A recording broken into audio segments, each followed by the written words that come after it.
Hello and welcome back to Developers Diary. In the previous tutorial, we have learned about the master detail page.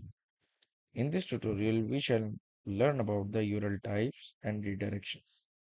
So let's log into your Apex workspace, click the app builder and open your application. Go to the edit application definition. In the properties, you can find the friendly URL option. Currently, I have disabled this option and run your application. You can see that this is the URL of your application. The first part, oracleapex.com, represents the base where your Apex environment is hosted. Then you have the ORDS. That shows that Apex uses ORDS, Oracle REST Data Service. Then you have F question mark P equal sign, which indicates a call to run an Apex application page. Then we have an ID, which is the application ID. Each application in Apex have a unique ID. Then we have a page ID. After that, we have the session. This is the Apex session identifier. Session tracks user interactions, session state, security context. It is typically generated once a user logged in or entered in your application. Now move to page definition, application definition, and enable that friendly URL option. Run that application. You can see this is the self-explanatory URL. When we call a page from another page, this type of URL gets generated. App ID is the application ID, which is unique ID. Then we have the page ID, and then we have a session. Let's create another page in your application.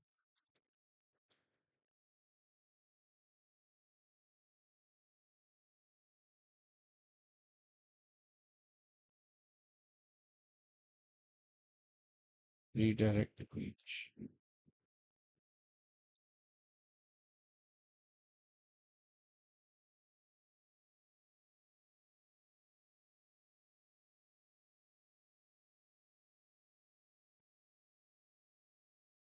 Let's create a page button into that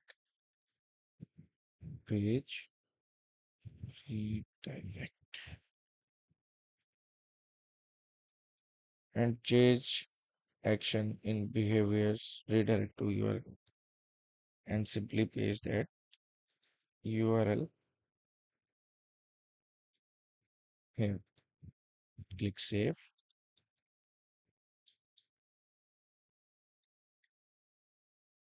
Let's see the URL. The session, you can get the application session by using this syntax in a static context. And operator, then session, and then dot. In the URL, you can see the request. When a user click on a button in the page, the button set the value of the request.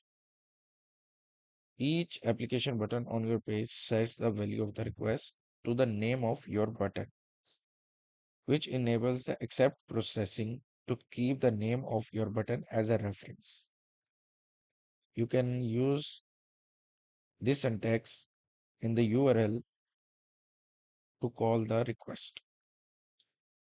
If you don't want to send the request, simply remove it. Then we have debug option. In the debug option, you have two values, yes and no. If you set the value yes, it displays the application processing detail. Then we have the clear cache. It clears the value or set the value of all item to null. Then we have item names and item values. Let's create an other page.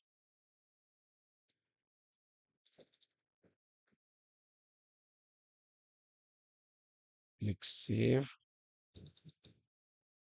and create another page.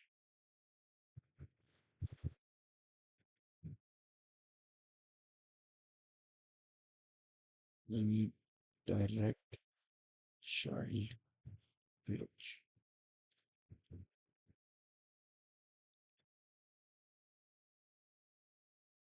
Let's create two page items.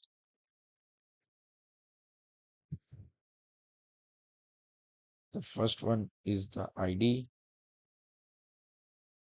and the second one is the name.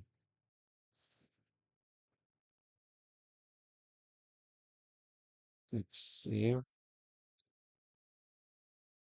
So in the name, you can set the values, name of this redirected page.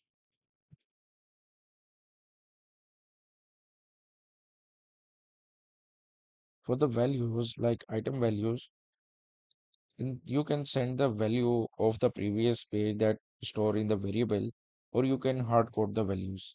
Here we are going to hard code the values.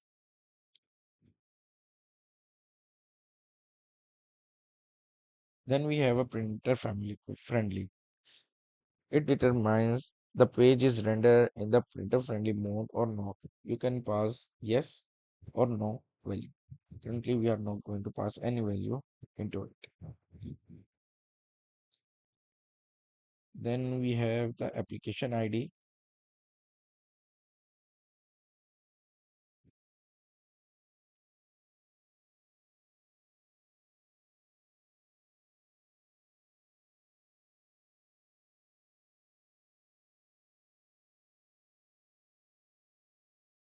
And the page ID on which we are going to redirect. And then we can get the session syntax in that way. This is the your actual URL. Click copy that URL and redirect.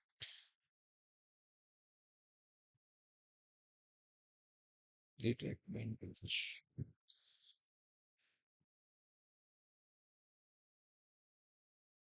In the button, set that URL. Click OK. Save that button and run that application. When we click redirect, it will redirect to another page and pass the values ID as we have set in URL. So this is your values that are passing into the URL. And then we have checksum CS used to ensure security and data integrity by verifying the information transmitted into the URL. So this is your URL and the redirection. I hope you have learned something useful. See you in the next tutorial.